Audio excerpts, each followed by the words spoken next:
Trey Veston here, and it is a gorgeous day on the Palouse. It's 75 degrees, very light wind, no rain, partly cloudy, perfect day for the range. And if you'll notice, I'm not at my ranch because it's currently for sale in Idaho.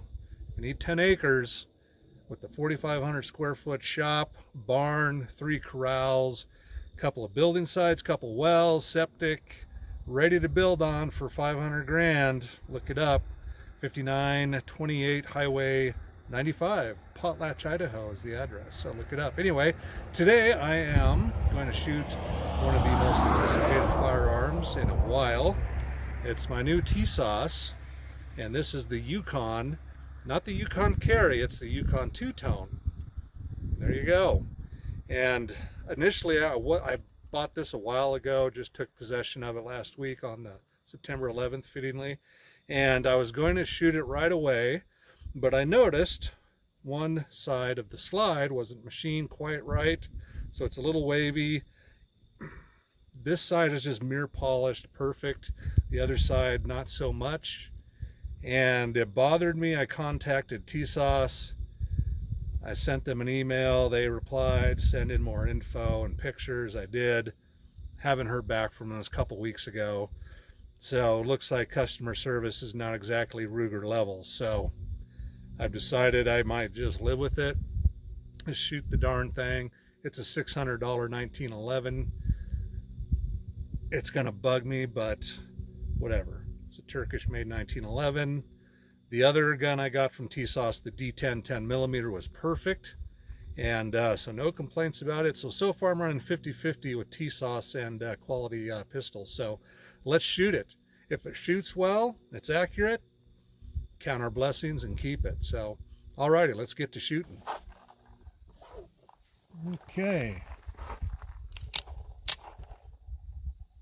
First round is in. First round with the Tisas. Interesting sight picture, definitely more for defensive purposes. Let's go left.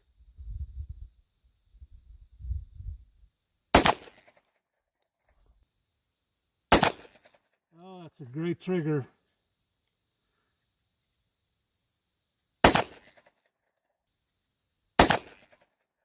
And ran through, locked open.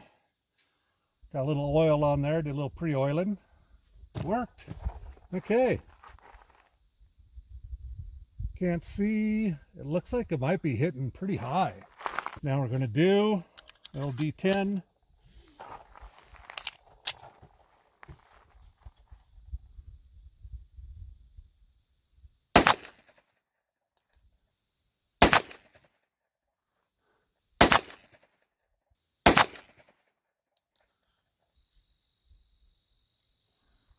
Uh-oh, got a malfunction. Last round. Not bueno. Thing looks fine. Now I am kind of limp wristing these. Get maximum accuracy.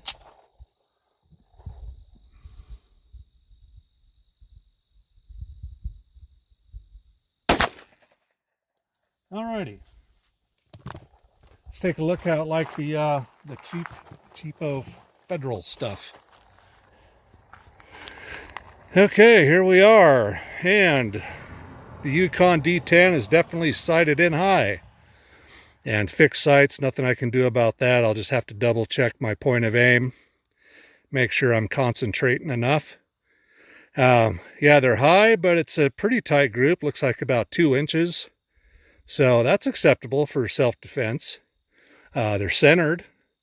And we got one off the paper somewhere, so probably a little high. Good thing it's not a little bit more to the right. That would have been bad for my clip. The D10, of course, is centered perfectly. But it shot a larger group, and it did have a foul up. So that's what, probably a 3.5 inch group, 25 yards. With cheap factory ammo, I mean, it's not great, but it's about average. So let's try some of my homemade reloads and see how those go. Alrighty. Next up, 10mm 12.6 grain, 180 grain the RMR TFNs with, yeah, that's 12.6 grains of number 9. Using Magnum CCI large pistol primers. And again, on the left, we'll try the new Yukon. See how it goes. Not going so well so far. And also to note, these are the factory mags are made by Mekgar, and I've had very few issues with those. So these are actually Wilson Combat mags, 9 rounds. I wanted to try those out. So far, not bueno, so it's not loading.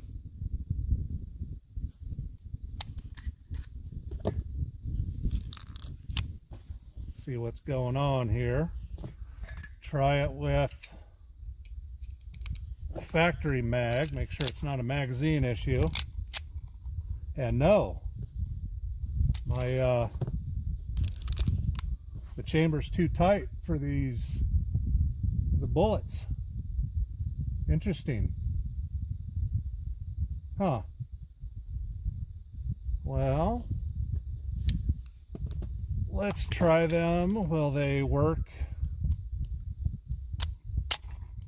Yeah, they go in the D10. Let's try the D10 right target then.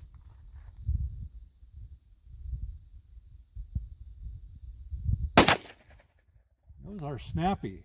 It hits high. And another failure. Damn it. And these are with the Wilson Combat mags.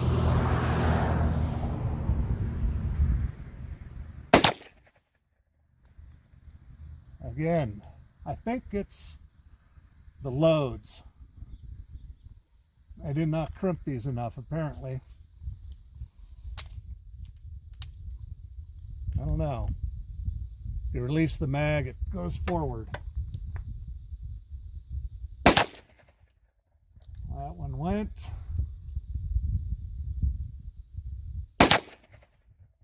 Locked open. Horrible group, like 4 or 5 inches. Doesn't like these at all. So let's try my good old XTP loads. Okay, again, we'll try the Wilson Combat magazine, 9-rounder. These are 180 grain XTPs with 10.4 grains of blue dot. Man, that is just a tight chamber. Does not want to load. There's a honeybee. And this is shooting high, so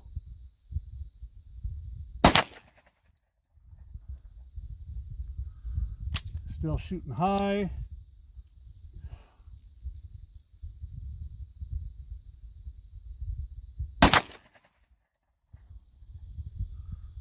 Yeah, it's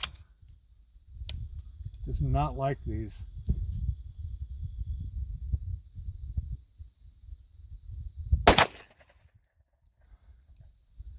Still shooting way high.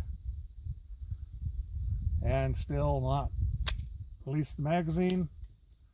Goes into battery. I don't know what the heck that means. I flubbed that one to the left. I felt that.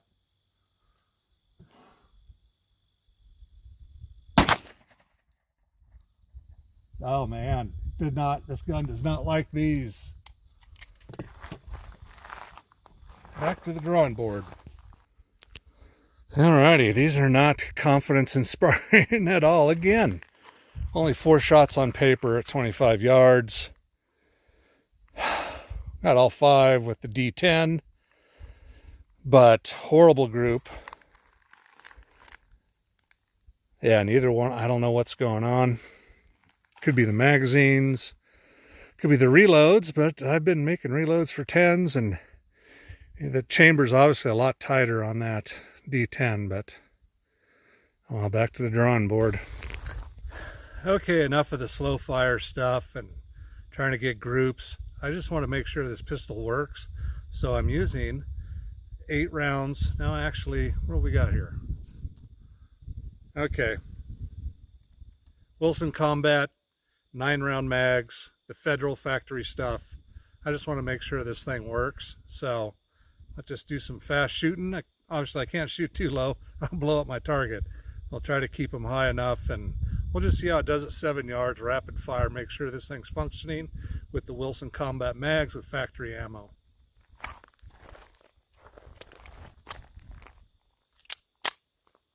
Okay, it goes into battery just fine. Yeah, that sight, it's a nice sight. If you lift up at the proper angle, yeah, that just catches it.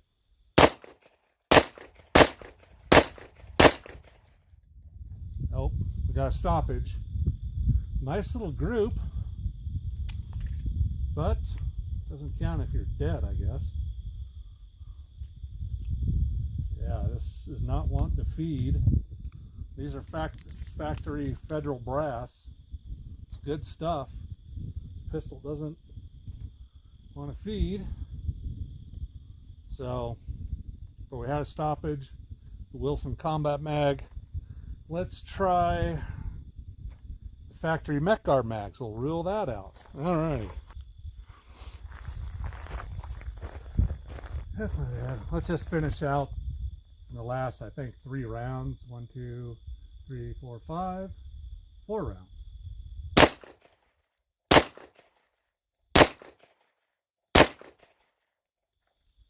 Yeah, those function great. Okay, time for the factory mech guard mags.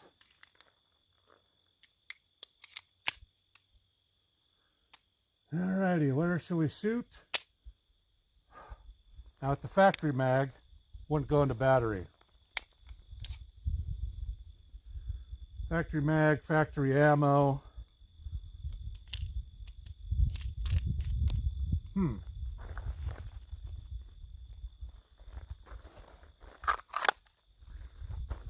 Not boding well for the Tisas so far.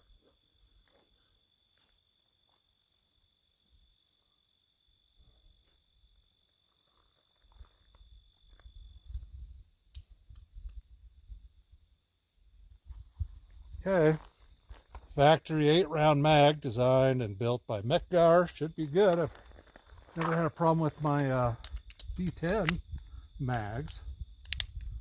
Okay, fully seated. It's good now. Okay, upper right. Oh. Okay. Gun does not want to function with anything. Thought it was my reloads. I think this gun just not right.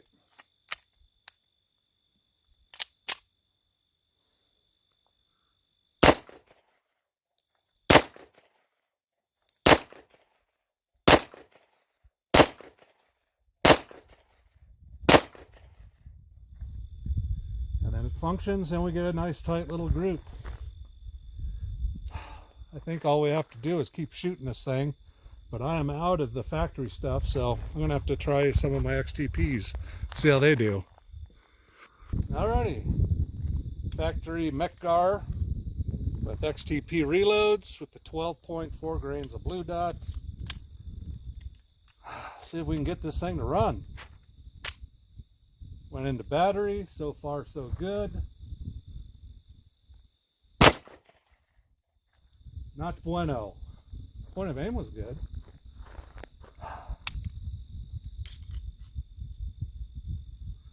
Okay.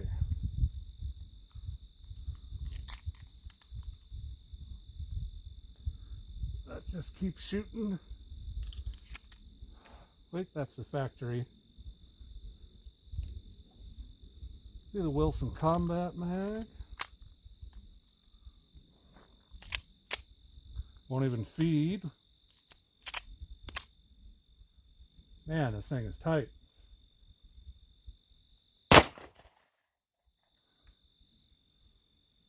It's accurate. It just don't run. Don't like the reloads, don't like Wilson Combat.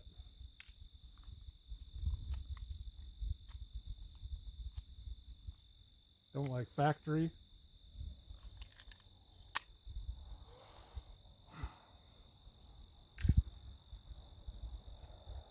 I don't know. Not boding well for this pistol. Don't even load the factory mag.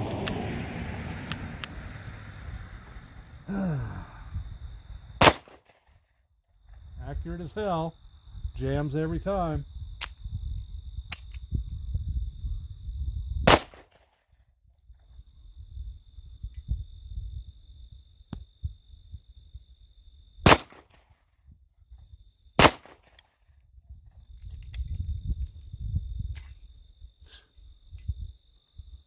Huh. This is not bueno.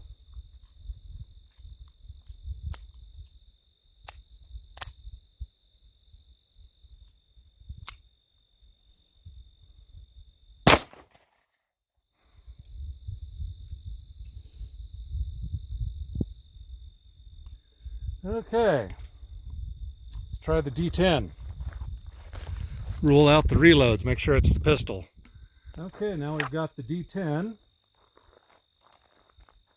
and in this we've got factory magazine, 8-rounder.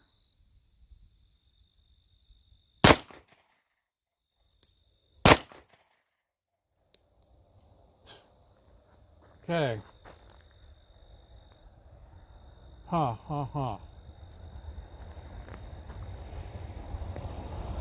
Thinking it's the reload. But it's doing it with factory ammo too. Odd.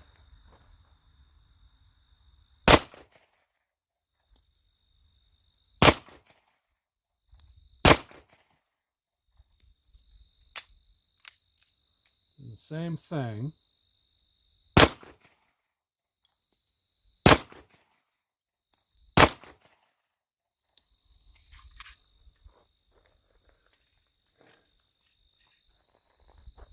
Try it with the Wilson Combat mags.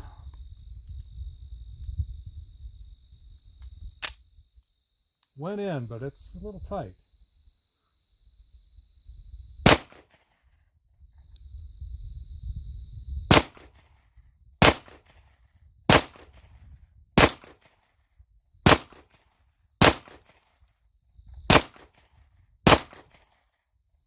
And that mag, it performed flawlessly.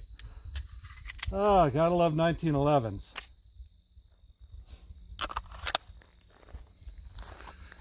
Gotta love 1911s. Let's take a look.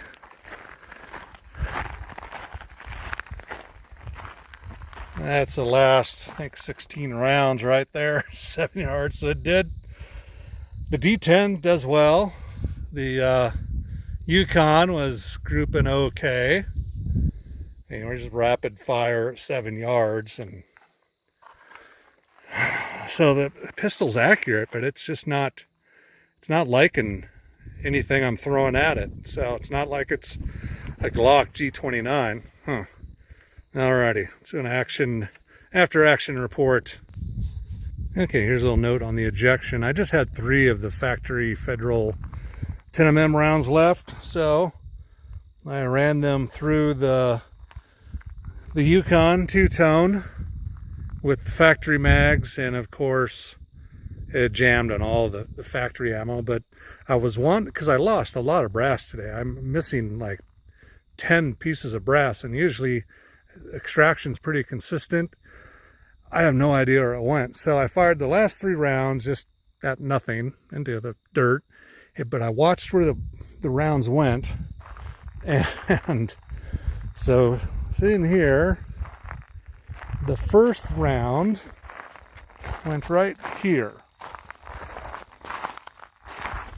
That's about 15 feet away. Okay, second round I watched went way over here.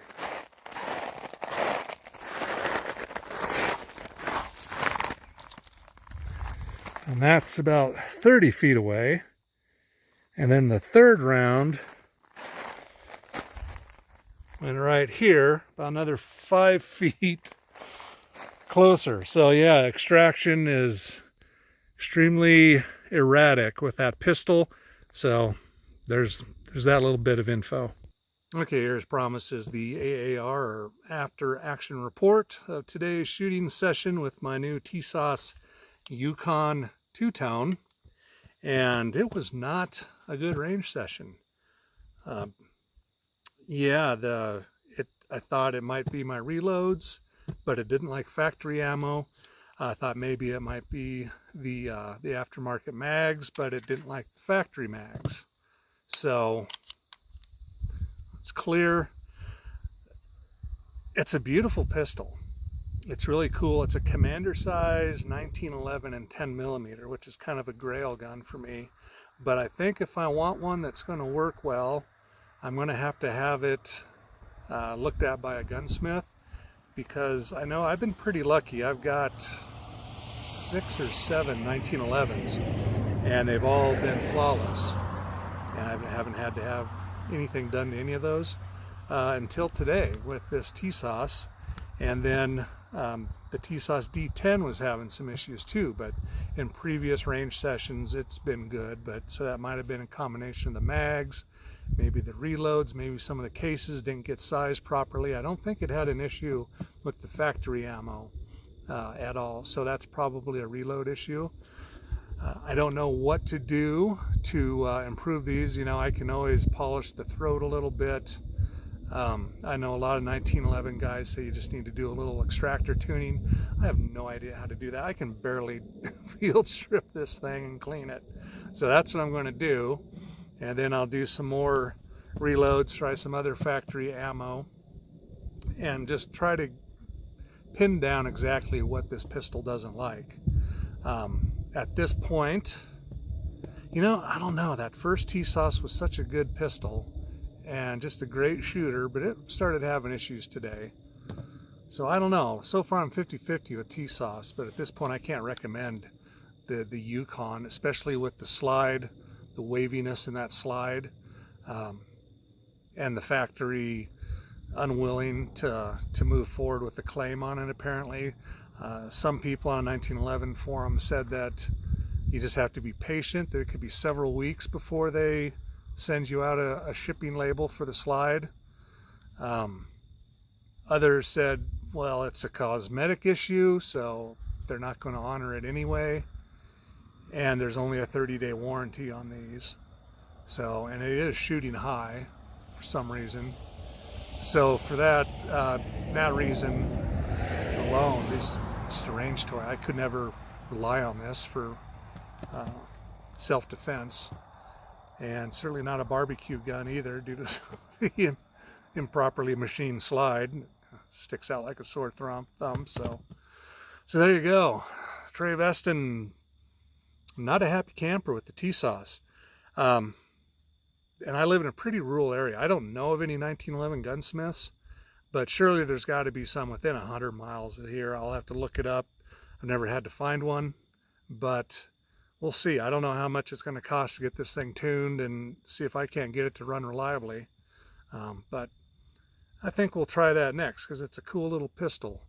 And yeah, it was $600. So alrighty, there you go. Hope your last range trip was better than mine today. It's frustrating. That's what happens when you're used to Glocks and XDMs and Sig Sauers. Everything runs fine. It's just technique and figuring out the loads. With 1911s, it's a little bit more complicated than that. So subscribe as I go down the rabbit hole of trying to figure out how to get this Tisas to run. Alrighty, thanks. Oh, one last thing. Ruck for the Fallen, the hat I'm wearing. Ran into these folks today at the Palouse Days, and they're great people supporting our wounded veterans. And look them up, Ruck for the Fallen. Great organization, super friendly folks. And Misadventure Labs with Trevor from Matt's Off-Road Recovery. Him and Tucker started their own channel, and he's building a Cobra and doing some other cool vehicle related stuff and non-vehicle related stuff. But he's also a wounded warrior like some of us out there, and support those guys and wreck for the fallen. Alrighty, Trey Veston, finally done rambling, out.